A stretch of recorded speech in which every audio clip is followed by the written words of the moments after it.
I'm Heidi Stark, and this is Pretty Red Flags Podcast, Episode 9. This podcast is three things in one. A true crime podcast because these things really happen to me, 99.9% of the way they happen in the books. An audiobook because I am reading the duet chapter by chapter. And survivor testimony because this survivor is sharing what actually happened, including what happened beyond the page and since these books were published. If you're enjoying this podcast, please like and subscribe and share with your friends. It truly means a lot. When we left off last time, Timmy and Margot are freshly engaged. Margot's friend Paolo is skeptical of the speed at which things are progressing. Timmy is peeling other people's registration tags off their cars like it's no big deal. There's an engagement party with one guest. Timmy's former supervisor has gone on a shroom-filled rampage, resulting in the cops being called. This has revealed that Timmy has active warrants out for his arrest for, quote, traffic stuff, and Timmy has declared his undying love for Margot on Instagram because she made some amazing falafel. If you thought that was crazy, we're about to go into a very weird time where things just seem to speed up and get even more insane. Chapter 41, BFFs, the past. Mother, who's your best friend? Me, Felicity from school. Mother, she might be your best school friend, but I'm your overall best friend, aren't I? Me, yes, you're my best friend, Mum. Mother, good. Felicity's a fair weather friend anyway. She's not loyal like me. For example, if you ever kill someone, I'll help you to hide the body, okay? Felicity would never help you bury a body. You remember that. The present. Timmy and I are hanging out in my apartment watching movies like usual. He's insisted we do a movie marathon tonight, just us. So the plan is to cook and hang out and snuggle and do cute couple stuff. I'm excited about it. The vibe is cozy and the scent of garlic and herbs fills the air. We move playfully around the kitchen, me chopping vegetables while Timmy sneaks a bite of red pepper off the cutting board, burning him a playful swat and a laugh. We steal kisses between tasks, my shoulders bumping into his torso as we navigate around each other in the kitchen. After food, we stack blankets and pillows across the bed, reminiscent of the sheep forts I made as a kid. As the opening credits roll, we curl up together. I lay against his chest, our legs intertwined, cozy against the blanket behind us, but warm enough not to need one on top of us. Halfway through the second movie, his phone dings and he checks the message. He seems distracted. I have to go meet some people. What? I thought we were hanging out here tonight. I'm so confused. The night has been going so well and now he just wants to dip out and meet whoever. Well, I thought we were, he shrugs, but they need me to take them to get something. I quirk a brow and frown. Who are these people? Rebecca and Jetson. They work on movie sets. They're some of the coolest people I know. And you don't want me to meet them, and you're going to ditch me to hang out with them because you think they're cool. He smirks and it's cruel. No, I don't want you to meet them. His tone drops lower and his eyes narrow slightly, as if he knows something I don't, or worse, something that will hurt me soon. There's no softness in his expression. Instead, it's cold, calculated, like he's delighted in the torment his sudden, unexpected change of plans is causing me. I feel crushed.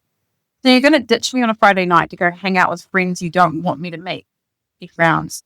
Well, you can fucking meet them, I suppose. Jesus Christ. His response makes me feel desperate, needy. It's not a rejection, but it's not exactly an invitation either. My stomach knots and heat rises to my face. I hate coming across as thirsty for company or attention, and I know I probably just did. I just don't understand what the issue is. You don't have to do everything with me, he says, his voice unusually clipped. You always want to be together. I feel dismissed, rejected. For someone so excited to spend the evening with me, he's sure ready to leave me the second someone else shows interest. And he's right, I do enjoy spending every waking and sleeping moment with him. But it's definitely something that's driven by him. I'm not letting him off the hook that easily. You're the one over at my apartment. You're the one who keeps planning things to do together every day and every night. You're the one who takes me to work with you. You're the one who texts me constantly on the rare occasion we aren't together. Whatever, he says, rolling his eyes, a scowl etched into his face. Way to twist things around. My voice raises even though I don't mean for it to. I just don't understand why you're suddenly changing the plans and not inviting me. I feel excluded. It's weird. Feel like I'm whining, maybe I am, but I'm just so thrown by his sudden demeanor switch and the way he's making it feel like it's my fault. He lets out an exaggerated sigh, his own voice rising. They want me to take them to go get drugs, okay? I thought you would judge me for that. Are you happy now? Oh, I see. I frown, trying to understand why he didn't just tell me. why he made it feel so secretive and planned to leave me alone because of it. Well, I wish you'd just been honest from the outset. It sounded like you were embarrassed by me and didn't want to introduce me to your cool friend, or that you felt like you'd found a more exciting way to spend your Friday night than hanging out with me. He sighs again. Jesus, Margot, what the fuck is your problem? Stop assuming things. Neither of those things are true, but I can go hang out with them without you if I want. My eyes narrow. He's really pissing me off. Great, and I can go hang out with whoever the fuck I like without you as well. His eyes are flinty slits. No way, you're coming with me, I'll introduce you, it's fine. Now I feel like I'm being a brat, forcing myself on his friend, but he's an asshole for trying to ditch me or keep the truth from me, whichever is true. My guilt settles in, heavy and unavoidable. I suddenly feel like a jerk for even asking. Was it selfish for me to ask? Should I have just let him go? I'm a big girl. I could have sat here and watched movies. I could have walked down the street and hung out somewhere. I could have just smiled and wished him a good time, played it cool, acted like I didn't care. At the same time, though, fuck it. He came up with the plans for our night and then he switched them up because he received an unexpected text. I feel valid for calling him out on it, empowered by making sure he included me.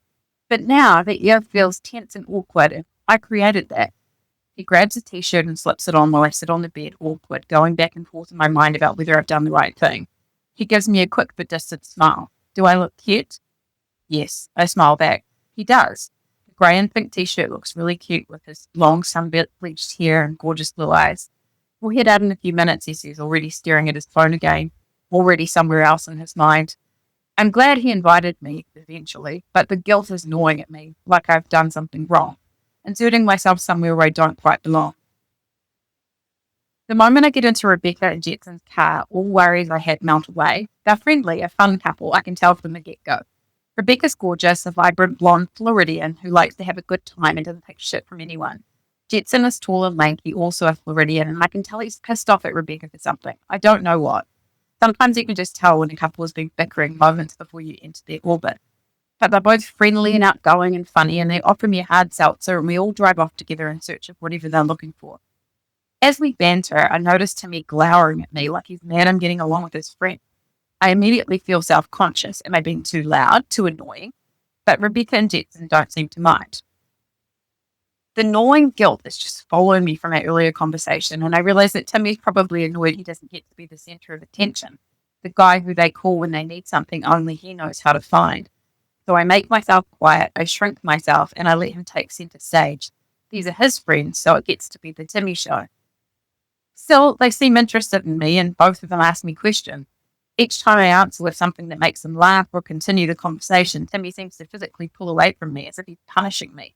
The more they seem interested in what I have to say, the more he physically recoils from me. After we get back from acquiring whatever it is that they wanted, the guys go to get some drinks, leaving Rebecca and I together in my apartment. The conversation flows. She's really funny, and it turns out she's a talented artist, and her specialty is dark romance art. What are the fucking chances? She shows me through her work, and I'm incredibly impressed. Each piece is exquisite, conveying the optimal mix of angst and sexiness and trauma and beauty. I'm fangirling hard. We talk about the potential to collaborate together on some work because her art would definitely complement my books and vice versa. I've never even met someone who does dark romance art before. It's so fucking cool. I'm suddenly guilt-free about inserting myself into their little outing and very glad I got to meet this wonderful and talented human. After a while, Timmy walks back and rejects him and just stops eyeing us. I walk over and give him a hug and a kiss. Welcome back. We missed you guys. I smile. Timmy kisses me back and drapes an arm around me, but there's a tension in the way he holds me. Oh my gosh, Rebecca's an artist, I tell him, wide-eyed with excitement. We have so much in common. We're thinking of combining our talents and working on a project together. I'm gushing, so excited to share that the person he just introduced me to has something so specific in common with me. It also feels really good to have made my first real friend here. She's funny and smart and interesting, and it's enriching to meet someone in this place where all I really know is Timmy. Well, isn't that just great? His smile is forced, weak, a flicker of irritation in his eyes. We all chat for a while, enjoying our drinks and talking about life on the coast. Rebecca and Jetson head out and we agree to meet up with them at a nearby Irish bar later on. After they leave, he's sullen. What's going on? I ask, touching his shoulder. He flinches away, his foot bouncing. Well, I'm fine with you being friends with her, but just as long as she doesn't take up my place as your best friend. I'm your number one friend. My mind flashes back to childhood, my mother saying the same thing. Felicity might be your best school friend, but I'm your best overall friend. Felicity's a fair weather friend anyway. She's not loyal like me. Maybe this is just an emotional cancer thing, seeing as my mother and Timmy share the same star sign. But it sounds like he's truly worried, like, because I got along with someone I just met, I'm suddenly going to deprioritize him and throw him away like a piece of trash. The irony is that while that's definitely not going to happen, he made me feel like it early in the night, like he was going to discard me and our plans that he suggested because he wanted to help these people go in search of party drugs. I don't like that he tried to ditch me, and part of me wonders if the reason he didn't want to introduce us is because he could tell we'd get along well, and he was threatened by the idea of me making a solid female friend connection. Either way, I had no intention of ditching Timmy. I got to meet new people, including someone who really could be a great friend. So, all in all, I consider this day a win. My reaction to this chapter, I remember feeling so good about this evening together, staying in, making food, relaxing. It was like my nervous system was able to let go and exhale and just have fun and lightness. No plans, just cuddling and couple time. So when Timmy suddenly announced that he had to go out to meet friends, it made me feel sick. I literally felt crushed. My world felt like it had been tilted on its head. Not because he wanted to go out with friends, but because of the lead up to that and what our plans were in a way that they instantly changed because he got a text message. I can still remember the way his entire personality changed from warm and cuddly and fun and loving to cold and distant and like I was some kind of problem. He was so dead set about me not meeting his friends. Once he was honest about where they were going and what they were going to get, I put it down to him being nervous about telling me about the drug stuff. But in hindsight, he was being stingy about me meeting his friends. When I ended up getting along really well with Rebecca, who's still my friend to this day, I'm friends with her and Jetson, in fact, not their real name, he was just so jealous. I put his comments about being best friends down to being a joke, but looking back, he meant every word. He was jealous. He had to be number one and the only thing of importance in my life. Chapter 42, Not Timmy. He's getting drunker in the Irish bar, and I'm not even sure how. He doesn't have any money, and I only bought him one drink. He must have sweet-talked someone in line to buy him a shot, or maybe he's found a way to scavenge drinks from patrons distracted by the live music or overhead TVs. I've seen him drunk before, of course, but this is the first time we've been in a bar and he's behaving this way. In any case, he's a mess. The pub isn't one of those trendy modern bars. It's old-school Irish, tucked away on a quiet street filled with heavy wooden tables, low ceilings, and dim light that casts a perpetual amber glow. The air smells of stale beer, damp wood, and the faintest hint of cigarette smoke crossed with BO and aftershave. Football highlights flicker on the TVs mounted above the bar, while a group of regulars sing along to live music with raspy voices. The bar is essentially packed, and it's not the place for Timmy's antics. Yet here he is in the middle of it all, doing his version of a shuffle dance, arms flailing, legs writhing like they're trying to escape from underneath him. But we're not at some EDM rave or a club where they're playing house music. The speakers are blasting the band's old Irish rock songs, and Timmy's out there trying to shuffle like he's in another world entirely. He weaves and sways, narrowly avoiding toppling over, and every few seconds he knocks into someone, their drinks sloshing up the sides and over the edge of their glasses as they glare. But Timmy's blissfully unaware, enjoying himself in the moment, the king of his own chaos. The bartenders are too busy to notice, 3 deep with people calling for drinks the whole way around the bar. The bouncer, a hulking guy with tattoos running down his neck, doesn't seem inclined to intervene. Even as Timmy's dance threatens to spill over into someone's pint. Instead, he just laughs. Timmy's bragged about knowing him, although I can't tell if the bouncer actually knows him or just finds his stupidity entertaining. A woman sitting at the bar with her husband beckons me over, a vision of expensive surgeries and high-maintenance glamour. Her soft pink lipstick and perfectly sculpted cheekbones belong in a different setting, maybe a yacht club or a high-end casino. But here she is, slumming it in a dive bar with the rest of us. She winks at me. How do you know Timmy? He's my fiancé. Her eyes widen in disbelief, her heavily mascaraed eyelashes fluttering as she processes my words. Your fiancé? Her tone is incredulous. She glances at him, then back at me like she's trying to solve a puzzle that doesn't make sense. What's your name? Margot. Margot. She repeats it like she's trying to convince herself. He can't be your fiancé. Not Timmy. He can't. She looks at me and then back at him. No, for real, you can't be serious. He's not, right? I nod, unsure how else to respond. He is. Margot, sweetie. She shakes her head and trails off as he almost topples into a group of regulars who are clearly not amused. Him? Really? Really, Margot? I want to melt into the floor, but instead I just offer a tight smile and a nod, pretending none of this is happening. Inside, I'm screaming. How did I get here? How is this my life? He's making a fool of himself and being a problem, a menace, but I don't know how to stop him. I'm sure if anybody else acted half the fool Timmy is right now, they'd have been kicked out half an hour ago. He's seriously destroying the fun of all the patrons around him, who are simply trying to move around on the dance floor and enjoy their drinks. But here Timmy is creating problems, and the staff seem to be just fine about it. Suddenly, Timmy makes a wild dash for the door, nearly colliding with the barback carrying a tray of empty glasses. Without a word, he's gone.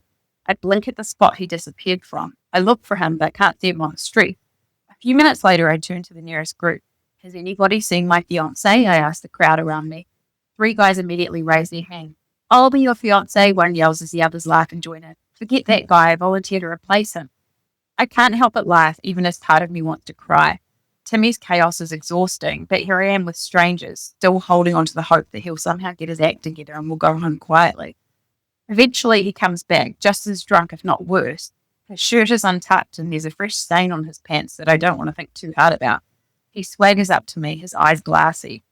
Let's go to the strip club, Timmy announces loudly, like it's the best idea in the world. Rebecca and Jetson and I exchange glances. We shrug and follow him out into the humid night air. The streets are damp, the occasional flicker of a street lamp catching on the wet sidewalk. Palm trees sway in the warm breeze, the smell of salt water mingling with the sound of waves crashing in the distance.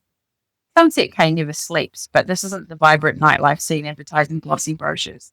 This is gritty and real. Timmy leads us down a nondescript alley and up some stairs to a poky little strip club, a small, dingy little spot with neon lights flickering over the door. That'll be a $40 cover per person, the cashier says, barely looking up from her phone. Timmy looks at us expectantly. Did any of us actually want to come here? Jetson asks deadpan. Rebecca and I look at each other and shake our head. Just another of Timmy's terrible ideas that he expects others to fund. Me neither, said Jetson. It seems like Timmy's the only one who did, and he can't afford the cover for 1, let alone 4. Timmy frowns as we traipse back down the stairs. Well, I thought that would have been fun, he says, sulking. His disappointment is palpable, his shoulders slouched, his slightly wobbly pace slowing. Yeah, if everyone else was paying for you, I roll my eyes, shaking my head. And you were the only one who wanted to go. As on cue, a nondescript woman in a sheer shirt walks past, her lace bra on full display. Timmy spins around like a compass drawn to magnetic north, his eyes wide as he watches her pass. He just about drools on the sidewalk. What? He says, catching my irritated expression. I get to look at girls and say, yeah, you, if I want. I won't touch any of them, just look. Can you at least pick an attractive person to drool over there? And I snap, my patience wearing thin. He's pouting because he didn't get to see some half-assed strippers and trying to start an argument by being disrespectful. I'm putting the sloppy behaviour down to his level of intoxication, which seems to be getting steadily higher, even though I haven't seen him drink anything for quite a while. Maybe he's in stealth mode. At this point, I wouldn't be surprised to learn he'd been going around taking sips out of random people's drinks. There's no other real explanation for it. At one point, we need to share the sidewalk with a family headed in the other direction. Watch it, Timmy shrieks at them for no apparent reason. What the fuck, dude? Jetson says under his breath, and the 3 of us exchange glances as Timmy charges on ahead. His behaviour's more than over the top, but I try to shake it off. I'm enjoying spending time with Rebecca and excited to have a new friend here on the island. It'll be nice to plan girl outings and do fitness classes and restaurant stuff together. And she and Jetson seem like a solid couple, so we can do double dates. I glance at them and they offer me a sympathetic look. This isn't what I had in mind when I thought of a night out. But I shake it off. I'm not going to ruin what could be still an enjoyable night out with friends because Timmy's decided to have 3 too many drinks or whatever this is. This has to be a one-off, him stumbling around this way. Nobody behaves like this all the time. My reaction to this chapter. So Timmy had this uncanny ability to charm people into giving him things. It was usually shots of whiskey or drugs, but he had this way of making people feel comfortable and like they'd benefit somehow by giving him what he wanted. He was so drunk and sloppy that night, it was so embarrassing, and he was in his own little world where once again any attention was good attention. I remember the way that the lady at the bar looked at me in shock when I said we were together. Also how jealous he was when I told him all the guys joked about wanting to replace him as my fiancé. The tone-deaf way he wanted to go to the strip club when nobody else did, and the irony that he was the one without money and it was really expensive to go. And then finally, the way he leered at the woman on the street was straight up gross. That's not a comment coming from jealousy. I'm human, so I might have felt some way if he'd ogled an attractive woman, but he was literally almost rolling on the floor at this random person, and it was just not okay. Chapter 43, Cockblocker. A few days later, the sun is warm and bright as we wander down the main shopping strip lined with colourful stores. Timmy was apologetic the morning after his Irish bar antics, blaming his behaviour on drinking too much, and he's been relatively calm ever since. Come, says Timmy, grabbing my hand in his and leading me into an indoor arcade. We go into a surf shop that smells like sunscreen, salt water, and soft cotton, the kind of place that feels sun-kissed and easygoing. Boards are stacked along the perimeter, and racks of t-shirts, board shorts, and caps also line the walls, as we wander in a low indie song just from the speakers, adding to the laid-back vibe. I have so much fun exploring surf shops with Timmy. He gets so excited discovering the latest designs. Although he's always confident he could design something much more interesting himself, and based on what he's shown me so far, I'm also confident he can. I trail behind Timmy, my fingers brushing against soft hoodies and linen beach pants. The store feels alive with colours that represent the ocean in a tropical location. Bright blues, pastel pinks, sandy neutrals, the lighting causing everything to glow with a sunny golden hue. Timmy, as usual, gravitates towards the hats. He scans the shelves thoughtfully, his fingers tapping on the bills of a few before he picks up two. He holds them against me, selecting one. This is the one, he grins, holding it out to me. Try this on. And then he turns to me so I can see myself in the mirror. It's pretty, from a popular surf brand, a black hat with brightly coloured plumeria and a map of Sunset Cay on the bottom of the bill. I hesitate for a second, surprised by how deliberate he's being. Then I take the cap and slip it onto my head. The fabric feels cool against my skin, and the colour underneath the bill automatically warms my complexion. He steps back, tilting his head slightly as he studies me, a small, satisfied smile tugging at the corners of his mouth. That's my beautiful girl, he says, gazing at me in adoration and kissing me. You should definitely get this one. It looks perfect on you. I glance at myself in the mirror, adjusting the hat slightly. I'm struck by how good it looks, how it seems to brighten my whole face. It's not a pattern I would likely have chosen for myself, but somehow it works, like it was made just for me. I look back at Timmy, my heart swelling with a combination of pride and gratitude. How did you know? I ask softly, running my fingers beneath the bill. He shrugs, but there's a cocky confidence in the way he smiles at me. I just know what looks good on you. It matches your beautiful skin tone. I'm a pretty amazing designer, you know. I know all about colour profiles and what suits you. His gaze lingers, warm and appreciative, like he's proud of the way the cat brings out something unique about me, something only he could notice. I feel a blush rise in my cheeks, not from embarrassment, but at how he's made me feel in this moment. It's not just about the cat, it's the way he pays attention, real attention, noticing things about me that nobody else has. I've never had a man really help me pick out clothing before, but he pays attention to my complexion and knows why certain colours go together. Whenever I've shopped with other guys, I've had to drag them kicking and screaming to the store, and then they've waited while I tried things on, and occasionally begrudgingly helped me decide between two items I'd selected by myself. But with Timmy, it's like having my own very cute personal stylist who loves the shit out of me. For a moment, standing there under the soft glow of the store's lights, the world feels a little bit smaller and sweeter. Timmy confident and carefree in his element, and me standing beside him, feeling beautiful in a way I've never expected. I pull the cap off and hold it in my hands, a small smile playing across my lips. Okay, I say quietly, touched by the simple, thoughtful gesture. I'm getting it. Timmy leans forward and his lips meet mine, and then his grin widens. Yay, he says. I told you it would look good. Then we move to the streetwear store that specializes in shoes and hats, drawn in by the trendy, vibrant displays, and I see some sneakers I really like. They're black and white with gold accents, and I love them. Because I had to shrink my life into a few suitcases and a cat carrier, I'm doing a bit of replenishment of my wardrobe. It's a treat, and it's a little retail therapy to distract myself from Sabre not being here. These are perfect, I murmur, slipping them off the shelf to inspect the size. Oh yeah, nods Timmy, those are super cute, they look great on you. I try on the shoes, and while I find the right size with the help of the sales assistant, Timmy wanders around the store looking at hats. He tries on a couple of caps in front of a mirror, grinning at his reflection as he turns his head this way and that. He's particularly enamored with one that says cock on it, alongside a picture of a rooster. I laugh and shake my head. Of course he would like that one the best. I find the perfect size for the sneakers and head toward the counter with the shoebox in hand. These are a steal, I say with a playful smile, feeling content as I tap my card on the reader. The cashier hands me the bag with a friendly nod, and I glance over at Timmy, still playing with the hats. He pulls one low over his brow, smirking at himself in the mirror one last time before we stroll out of the store together. We're halfway across the indoor mall when something nags at the edge of my awareness.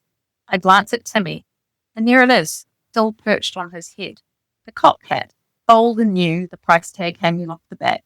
I stop in my tracks, my heart sinking. Timmy didn't pay for that hat. Oh, oops, he says, casually touching the bill as if he just noticed it, grinning lazily. I had absolutely no idea I was wearing this. It's meant to be, I guess. I'm meant to have this hat. My stomach twists. God. I think back to the smoothie at the grocery store, the sunglasses and water bottle at the thrift store, the registration tags, and even the frying pan at the restaurant. This seems practiced, habitual, and I don't like it at all. He shrugs at me, giving that familiar, breezy smile that once felt genuine and charming, but is starting to feel more like a shield. Yeah, just slipped my mind. But I'm starting to know better, knowing that behind Timmy's seemingly casual actions is a calculated slyness, whether he'll acknowledge it to himself or not. Timmy, come on, I say softly, trying not to let too much frustration creep into my voice. Please stop doing this, it's not right. His expression shifts, his grin transforming into something much sharper. What's the big deal, he asked, and the annoyance flipping into his tone. It's just a hat, nobody even noticed, I didn't even notice. I bite my lip, trying to keep calm. It's not about that, I just don't want you to get in trouble, or for us to get in trouble, and if you accidentally take something from a store, you need to take it back when you realise. His eyes narrow slightly, his easy charm dissolving into something colder. Jesus, Margot, you really think I did this on purpose? He asks, a defensive edge creeping into his voice. I said I forgot. Why do you always have to make a thing out of nothing? I feel the familiar sting of guilt rise in my chest. The way he says it, like I'm being unreasonable, like I'm the one who's the problem, makes me doubt myself for a moment. He has a way of making me feel like his actions are normal and I'm the outlier. The knot in my stomach tightens. I'm sorry, I mumble, not because I think I'm wrong or that he deserves an apology from me, but because I don't want this to spiral into another argument. I'm tired of the tension, tired of feeling like every objection I raise pulls us further apart. Forget I said anything, but please be careful you don't take anything else. It just makes me feel really uncomfortable, even if it was completely accidental. How silly would you feel if you got arrested and ended up in jail because you took a hat without paying for it? Then he lets out a short breath, rolling his eyes. Whatever, he says, adjusting the hat on his head like it was always his to wear. We keep walking, but the easy fun of the afternoon is gone, replaced with something much heavier, an uncomfortable silence stretching between us like a chasm. I grip the bags of my sneakers and my hat that I paid for tightly, trying to convince myself that maybe I am really being uptight. But deep down the unease remains, gnawing at me, whispering that something is off. And as Timmy continues to chat away lightly, discussing our next stop as if nothing happened, I wonder how many more times I'll have to bite my tongue just to keep the peace. My reaction to this chapter, I think that this chapter is a really good example of the highs and lows. So it was really fun shopping with Timmy. He had this eye for design. He knew what suited me. His color theory was on point. I never had that with a partner. So there was this high of him picking up the hat, and I felt so good and happy and seen. And then the low of him once again stealing something. I felt guilty, even though I hadn't done anything wrong. Like I was complicit. I was mortified. But he made it seem so normal, like his boundaries were different and a different set of rules applied to him than anyone else. Chapter 44, N is for no. My friend Natasha messages me out of the blue. Natasha, hey Margot, I'm going to be in Sunset Cay for work in a few days. Me, oh my gosh, you are? Natasha, yeah, there's a conference I'm attending. She sends me the address of the conference as well as where she'll be staying. Me, oh wow, you're going to be staying so close. If you have time, I'd love to see you. Natasha, my schedule's pretty packed, but I'll see if I can get away. It would be nice to catch up. Feels like an opportunity for a bit of a redo on our engagement party. Needless to say, Parker won't be invited. And having Natasha meet Timmy is important. She'll be my first friend to meet him in person. Natasha's a very smart, entrepreneurial businesswoman who travels the world for work, attending conferences and working groups. The night begins with excitement and anticipation. We choose a bar below my apartment in the same building. It's an open-air space, warm and inviting, with dim lighting and an eclectic mix of international flavours on the menu. I see Natasha approaching the bar and run out to give her a big, warm hug. She's one of those huggers that squeezes you properly and you can feel the energy transfer between you. Quality hugs, that one. She's joined by two of her friends from the conference, making a group a lively five. We start with a round of exotic cocktails, tart, vibrant drinks that take advantage of the local tropical fruits the area is known for, and a few tapas placed this year.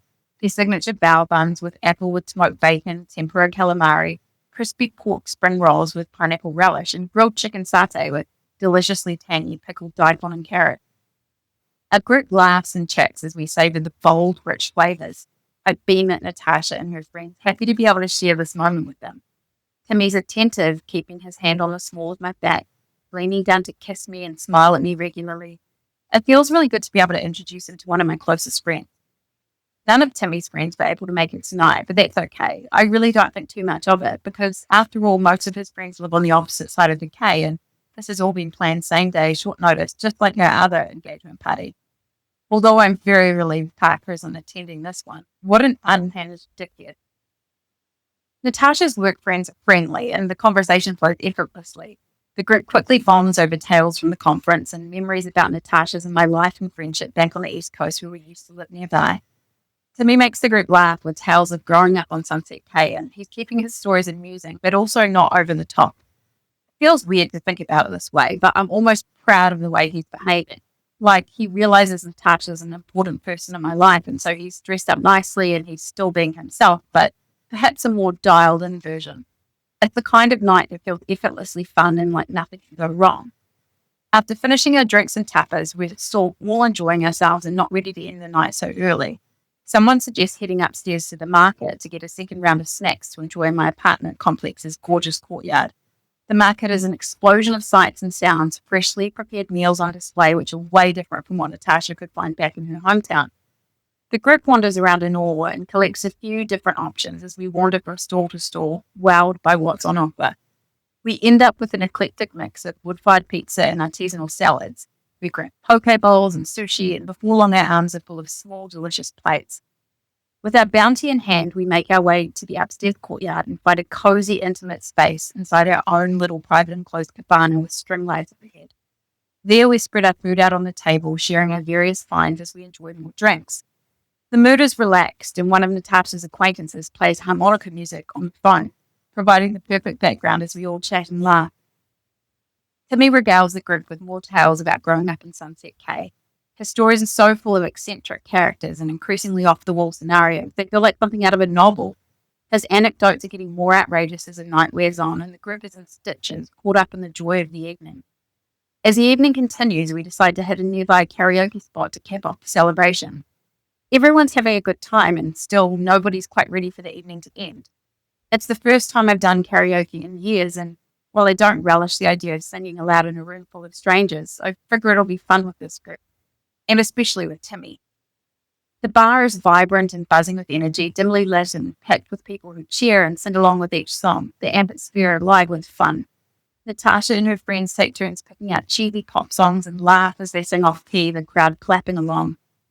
Timmy and I sing Gangsta's Paradise together, and the song goes well. It's one I know all the lyrics to and have for years. We laugh as we rap, and the crowd sings along with us. Timmy beams and pulls me into his arms afterward. Oh my God, I can't believe you know all the lyrics to that song. We really are meant to be together. The crowd loves us. Then Timmy gets up to sing a second song almost straight away. At first, it's just another song, something everyone recognizes, but halfway through, Timmy's energy shifts. He's not just performing anymore, he's really performing. He climbs onto the edge of the small stage, gripping the mic like he's a headliner of some rock concert, then suddenly rips his shirt open with a dramatic flourish. The crowd reacts with a mix of amusement and surprise. Laughter and gasps echo around the room, but then he takes it a step further. He unbuckles his jean. A nervous ripple moves through the room. Some people laugh awkwardly, assuming he's joking, but then, to my horror, he yanks his pants down to his thighs, thrusting his hips wildly to the beat of the song. The mood shifts instantly. People stop singing. Several members of the crowd exchange uneasy glances. A bartender mutters something to another staff member. The DJ lowers the music slightly, clearly waiting to see if Timmy will get a grip. But Timmy only doubles down. He starts hollering at the audience, encouraging them to join in, gyrating like he's lost his mind. Someone in the crowd boos. Another person yells, "Put your pants back on, dude." Timmy laughs, clearly reveling in the attention, and makes some crude joke about giving everyone a real show. motioning toward his underwear as if he's about to lower it. That's when security steps in. All right, man, that's enough. A bouncer appears at the side of the stage, arms crossed. Timmy glares at him. What? I'm just having fun, lighten up. But the bouncer isn't having it. Pull your pants up or you're out. Timmy throws his hands up dramatically, playing the victim. Oh, so you're going to pick on me for entertaining your audience? He rolls his eyes, still making no move to fix his clothes. What had been light-hearted and fun is turning tense and ugly. When the music finally cuts out completely, Timmy explodes. Are you all fucking serious right now? Timmy yells, his face contorted in rage. His words turn vile, spewing hateful words at anyone who'll listen. He stomps around the bar, hurling insults with growing fury. The crowd recoils, and the once lively atmosphere is now thick with discomfort and anger. All because of Timmy. He changed the entire vibe of the place from something so light-hearted to something ugly. People begin calling for him to be removed, and the staff quickly move to intervene. I stand in shock with the rest of our group, our minds all a little fuzzy from our drinks, unable to process how the night has taken such a dark turn. The embarrassment is palpable, our laughter and joy from earlier completely evaporated. Natasha puts a hand on my shoulder, signaling it's time to leave. Timmy's behaviour has cast a long, disturbing shadow over the evening. We slip out of the bar in silence, avoiding the angry glances being thrown in our direction. Timmy stomps along behind us, his voice echoing, filled with anger and self-righteous indignation. Nobody says much as we leave the area, and Natasha and her acquaintances call an Uber to get back to their hotel, the celebratory energy of the night completely gone. The weight of what just happened hangs in the air, leaving us all feeling uncomfortable and drained. Everyone except Timmy, who still seems to think he was somehow wronged by the whole situation, as he mutters to himself. He stomps along behind us, his voice echoing, filled with self-righteousness. Can you believe those guys acting like I was stripping or something? It was just a joke. I whispered to Natasha, oh my God, I don't know what happened. I'm so sorry. She shrugged. It's okay. Some guys just don't know when to stop. I shake my head, but it's not just that. He just keeps pushing things too far. She just presses her lips together and nods and gives me another one of her amazing hugs. When we finally part way, the joy of my engagement feels distant, overshadowed by the disturbing and unnecessary storm Timmy unleashed. Timmy and I walk back to the apartment in near silence. What? Timmy asks me at one point when I look at him with concern. I sigh. Let's talk about it tomorrow. Every time I think about Timmy's antics at the karaoke bar, I feel my stomach twist. He yanked his pants down so naturally, I sense it's not the first time he's done it. He glances at me, noticing my reaction, and moves on like it's nothing.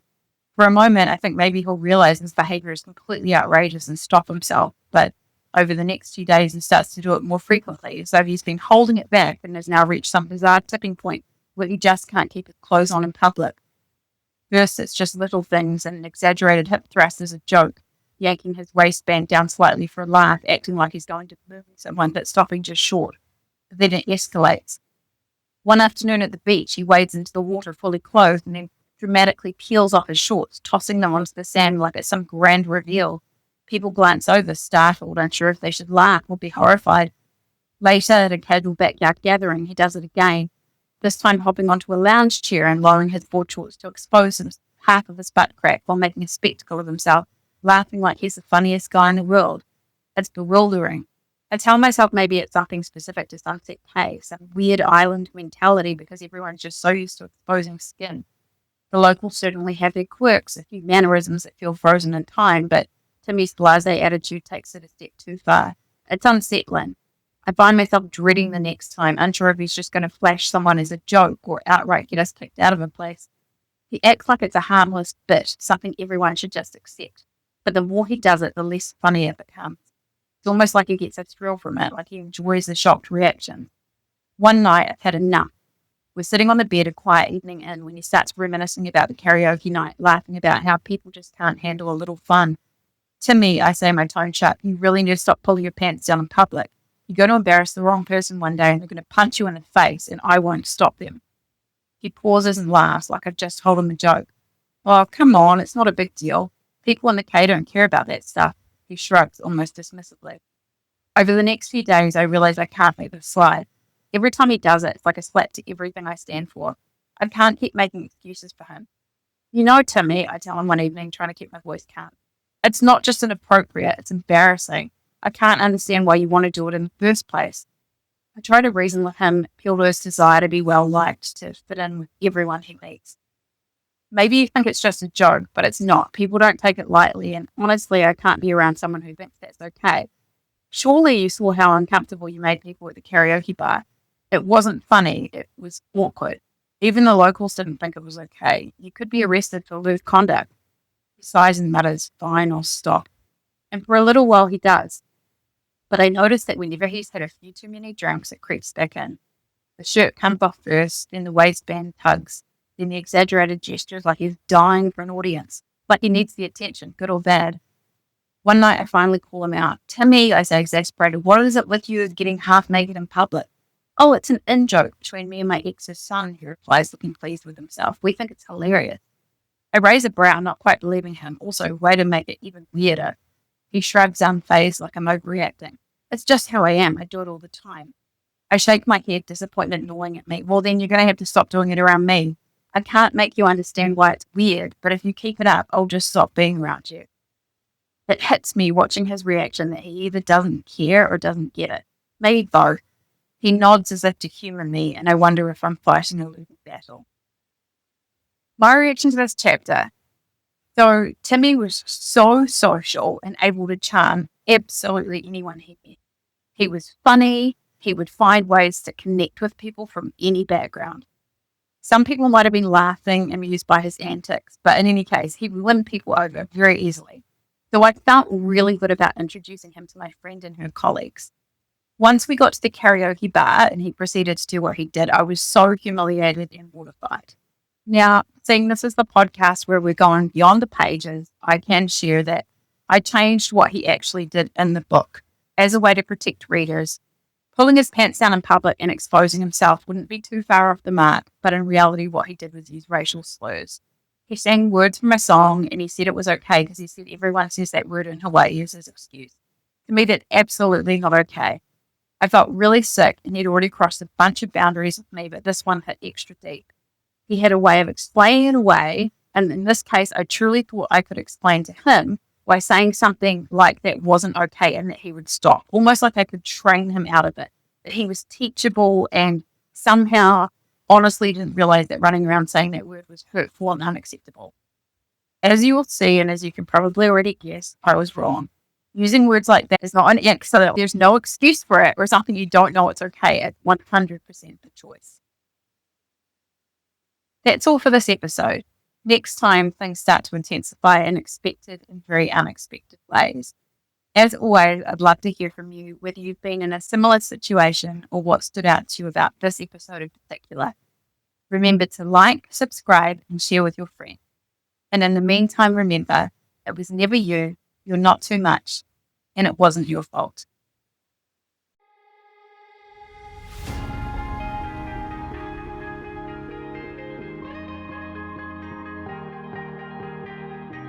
Oh, yeah.